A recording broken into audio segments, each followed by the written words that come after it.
स्वागत है हमारे चैनल प्रभु भक्ति में। आज हम आ गए हैं श्री राम की नगरी अयोध्या में। आज आपको दिखाएंगे श्री राम के जीवन से जुड़े कुंडों के बारे में। उससे पहले हम आपको ले चलते हैं लता मंगेशकर चौक। हम लोग पहुंच गए हैं लता मंगेशकर चौक।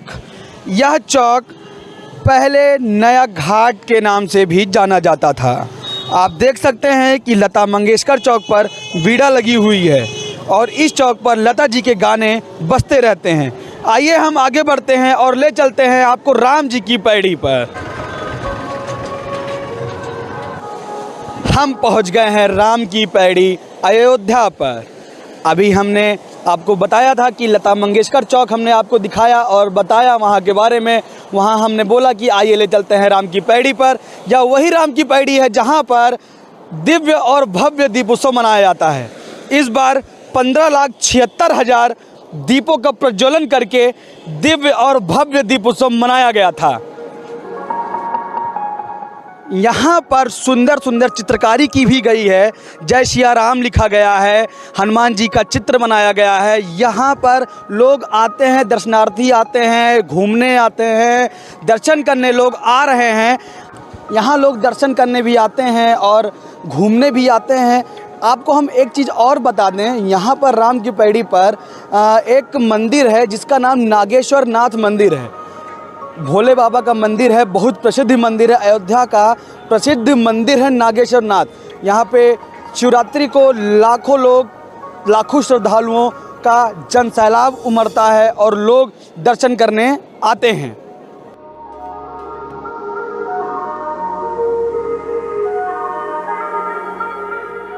हम पहुंच गए हैं नागेश्वर नाथ मंदिर में और हम आपको ले चलते हैं अंदर और दर्शन कराते हैं और हम इस मंदिर की विशेषता को बताते हैं और हम पुजारी जी से भी बात करेंगे।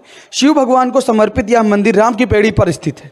ऐसी मान्यता है कि इसका निर्माण श्री राम के छोटे पुत्र कुश ने करवाया था। कहा जाता है कि एक बार सरयू में स्नान करते समय कुश ने अपना बाजूबंद खो दिया था, जो एक नाग कन्या द्वारा वापस किया गया। इस मंदिर का निर्माण उस नाग कन्या के लिए करवाया था। यह मंदिर राजा विक्रमादित्य के शासनकाल तक अच्छी स्थिति में था। 1750 में इसका जीर्णोद्धार नवाब सफदरगंज के मंत्री नवल राय द्वारा कराया गया था। शिवरात्रि का पर्व इस मंदिर में बड़े धूमधाम से मनाया जाता है। शिवरात्रि के पर्व में यहाँ लाखों की संख्या में दर्शनार्थी एवं श्रद्धालुओं उपस्थित भी रहते हैं। आइए हम पुजारी से बात करते हैं। हम मुख्य पुजारी के साथ मौजूद हैं और हम इनसे जानेंगे कि नागेश्वर नाथ मंदिर की विशेषताएं क्या हैं और इस मंदिर के बारे में हम इनसे विस्तार में जानते हैं। महाराज जी, स्वागत है चैनल में।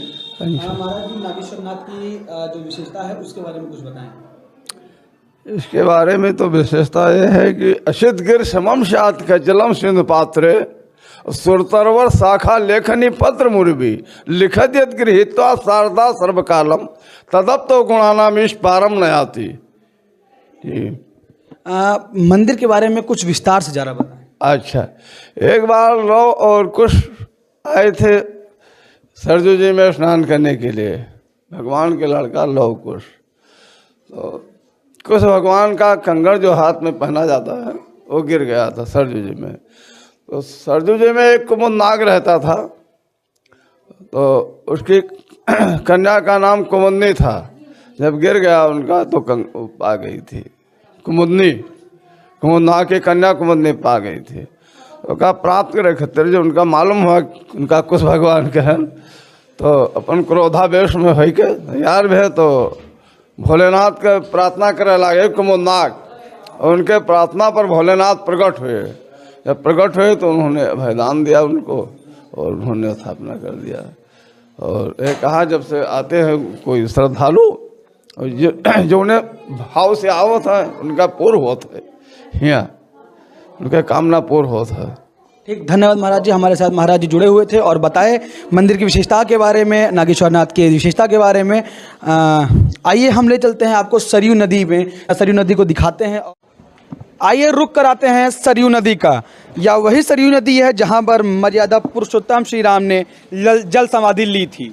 वहीं सरयू नदी एक वैदिककालीन नदी है जिसका उल्लेख ऋग्वेद में मिलता है।